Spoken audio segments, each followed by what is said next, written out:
कहने में तो आसान लगता है कि अगर एक बार हार गए तो दोबारा उठो और फिर से तोड़ लगाओ, दोबारा हार गए तो तीसरी बार फिर खड़े हो और ऐसे अनंत बार कोशिश करते रहो जब तक तुम कामयाब नहीं हो जाते।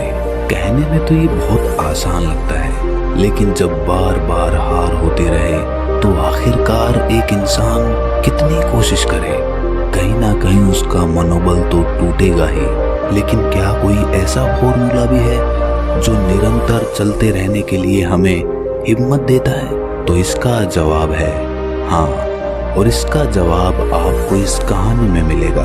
कहानी के अंत में आप देखेंगे कि कहां से एक इंसान को निरंतर प्रयास करते रहने के लिए हिम्मत मिलती है। जिस तरह मैं भगवान बुद्ध की कहानियों से आप सबको मोटिवेट करता हूँ, वैसे ही आपका सिर्फ एक सब्सक्राइब करना मुझे मोटिवेट करता है। लेने और देने का ये सिलसिला चलता रहे, इसलिए इस चैनल को अभी सब्सक्राइब जरूर कर ले। तो चलिए कहानी शुरू करते हैं। भगवान बुद्ध के हजारों शिष्य थे। जब उनका एक शिष्य बुद्धत्व को प्राप्त हो जाता तो वो उसे किसी एक दिशा में भेजकर वहाँ के लोगों को जागरूक करने और ज्ञान देने के लिए भेज देते थे। बुद्ध का एक शिष्य बुद्ध के सानिध्य में 6 सालों से था। वो एक दिन महात्मा बुद्ध के पास आया और बुद्ध से कहा कि हे बुद्ध, मुझे आपके पास 6 साल हो गए हैं। मेरे बाद कितने शिष्य आए, उन्हें आपने इस बीच किसी एक दिशा में ज्ञान देने के लिए भेज दिया, लेकिन मुझे अभी तक नहीं भेजा। क्या मुझे अभी तक बुद्धत्व प्राप्त नहीं हुआ है? बुद्ध मुस्कुराए और बोले, ये तो तुम्हें खुद समझना होगा कि तुम्हें बुद्धत्व प्राप्त हुआ है या नहीं। शिष्य बोला, हे बुद्ध, आपने मुझे इन 6 सालों में जो भी उपदेश दिया है, मुझे वो सब याद है। आपकी बताई एक एक बात मुझे याद है। आप मुझसे कुछ भी पूछ सकते हैं, मैं आपको हर उत्तर देने के लिए सक्षम हूँ। आप मुझे एक मौका तो दें ताकि मैं किसी भी दिशा में जाकर लोगों को आपके ज्ञान के बारे में बता सकूं। बुद्ध ने कहा, ज्ञान की बातों को याद रखने से कुछ नहीं होता जब तक आप उसे अपने आचरण में ना लेकर आओ। जब तक आप किसी चीज को अपने आचरण में नहीं लाएंगे, तब तक आप दूसरों को नहीं कह सकते कि वो उसे अपने आचरण में लेकर आए। शिष्य ने कहा, जो भी हो, कृपा कर मुझे एक मौका तो दें। आप मुझ पर भरोसा रखें, मैं सभी को अपने ज्ञान से प्रभावित कर सकता हूँ। मैं लोगों को ऐसी बातें बता सकता हूँ जिससे उनके जीवन में शांति आएगी और वो शांतिपूर्वक अपना जीवन जी सकेंगे। बुद्ध ने कहा, अभी तुम तैयार नहीं हुए हो। जब तुम तैयार हो जाओगे, मैं तुम्हें खुद सही मार्ग पर जाने के लिए कहूँगा। शिष्य ने कहा, क्यों बुद्ध, आपने मुझे इन 6 सालों में इतना भी ज्ञान नहीं दिया जिससे मैं लोगों को प्रभावित कर सकूं? आखिरकार बुद्ध ने हार कर कहा, ठीक है, तुम पूर्व दिशा की तरफ चले जाओ। वहां तुम्हें एक गांव मिलेगा, उससे तुम भिक्षा मांग कर लाओ और वहां के लोगों को अपने ज्ञान के बारे में बताओ। कल सुबह तुम वहां अकेले जाना और शाम को आकर मुझे बताना कि तुमने कैसे वहां के लोगों की मदद की। वो शिष्य ये सुनकर बहुत खुश हो गया और बुद्ध का आशीर्वाद लेकर वहां के लिए चल दिया। वो रात भर ज्ञान समेटता रहा। वो मन ही मन सोच रहा था कि मैं कल वहां पर ऐसी ज्ञान की छाप छोड़ूंगा कि वहां के लोगों के साथ बुद्ध भी मुझसे प्रभावित हो जाएंगे। सुबह उठकर वो बुद्ध को प्रणाम करने गया। उन्हें प्रणाम कर वो पूर्व दिशा की तरफ निकल गया। शाम को जब वो वापस आया तो बुद्ध ने देखा कि उस शिष्य के माथे पर चोट लगी है और खून बह रहा है। बुद्ध ने उसे पट्टी की और पूछा कि तुम्हें ये चोट कैसे लगी? शिष्य ने कहा कि बुद्ध, वहाँ के लोग बेहद ही दुष्ट हैं, उन्हें जरा भी बुद्धि नहीं है। मैं उस गांव में भिक्षा लेने के लिए गया पर किसी ने मुझे भिक्षा नहीं दी, सब मुझे गालियां दे रहे थे। एक व्यक्ति ने मुझे भिक्षा तो दी, लेकिन नीचे फेंक कर और कहा, इसे उठा लो। मैंने उन्हें काफी समझाया, लेकिन वो मेरी बात सुनने को तैयार ही नहीं थे। उल्टा उन्होंने मेरे साथ हाथापाई कर दी, जिससे मुझे ये चोट लग गई। हे बुद्ध, आप मुझे दूसरी जगह भेजें जहाँ के लोगों में बुद्धि हो। बुद्ध शिष्य की बात सुनकर मुस्कुराए और बोले कि अगर तुम्हें दूसरे गांव में भी ऐसे लोग मिल गए तब तुम क्या करोगे? शिष्य ने कहा, हे बुद्ध, ऐसे लोगों को कोई ज्ञान नहीं दे सकता। वो लोग अज्ञानी हैं, उन्हें कौन समझाएगा? बुद्ध ने कहा, वो लोग अज्ञानी नहीं बल्कि ज्ञानी ही हैं। उनके पास बहुत बुद्धि है और उनके पास खुद का अपना ज्ञान है। अगर तुम किसी दूसरे के ज्ञान को चोट पहुंचाओगे तो वो कुछ तो कहेंगे ही। तुम्हें ऐसे लोग हर जगह मिलेंगे, तब तुम अपना ज्ञान उन्हें कैसे दोगे? बुद्ध ने शिष्य को कहा कि आज तुम आराम करो, कल शाम को मेरे पास आना। शिष्य बुद्ध को प्रणाम करके चला गया। अगली शाम जब वो वापस बुद्ध के पास आया तब वहां एक और बुद्ध के शिष्य मौजूद थे। उनके हाथ में चोट लगी हुई थी।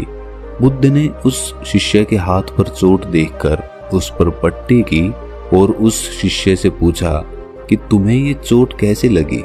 शिष्य ने कहा, बुद्ध, आपने पूर्व के गांव में मुझे जाने के लिए कहा था, वहीं पर मुझे ये चोट लगी।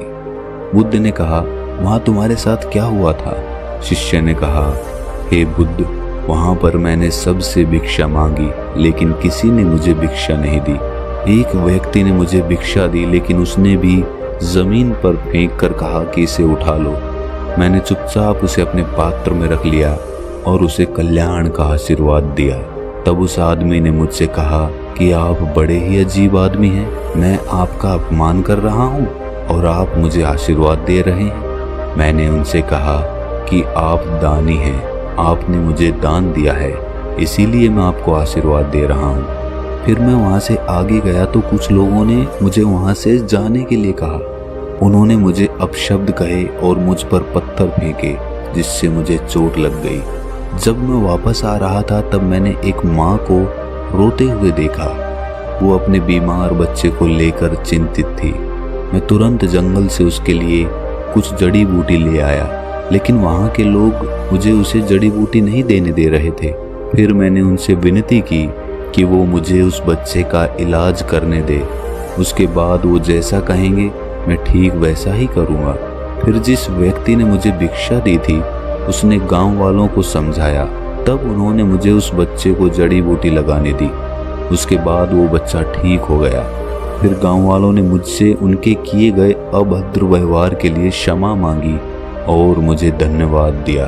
फिर मैं वहां से वापस आ गया। हे बुद्ध, मेरी आपसे एक विनती है। उस गांव के लोग बहुत भोले और सीधे साधे हैं। क्या मैं रोज उसी गांव में जाकर भिक्षा मांग सकता हूँ? ये सभी बात वो पहला शिष्य भी सुन रहा था। उसने ये सुनते ही बुद्ध के चरणों में गिरकर कहा, हे बुद्ध, मैं समझ गया हूँ कि अभी मैं उस लायक नहीं हुआ हूँ कि दूसरों को ज्ञान दे सकूं।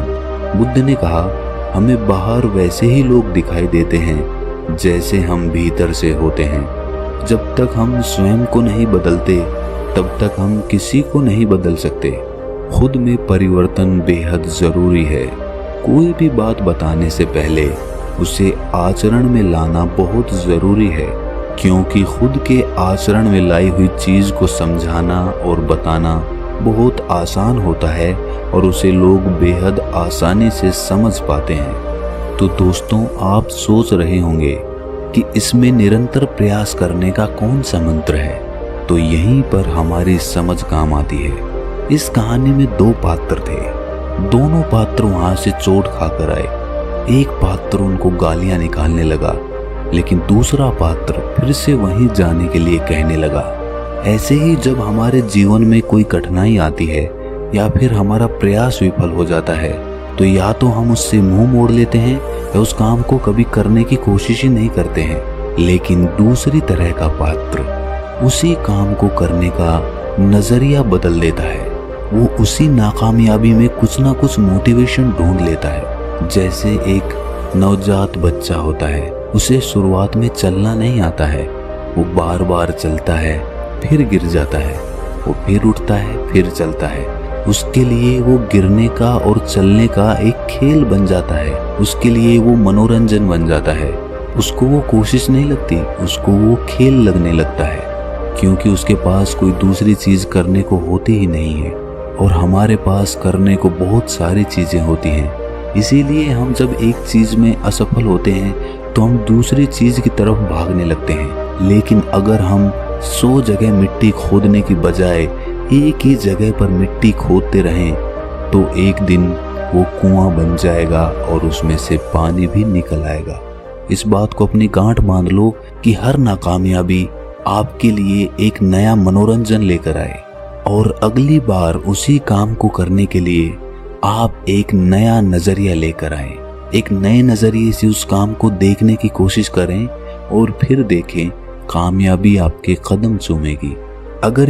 अगर ये कहानी आपको अच्छी लगी तो इसे अपने दोस्तों, रिश्तेदारों और मित्रों के साथ साझा जरूर करें और ऐसी ही कहानी सुनते रहने के लिए हमारे चैनल को सब्सक्राइब जरूर कर लें और नोटिफिकेशन बेल को ऑन कर दें।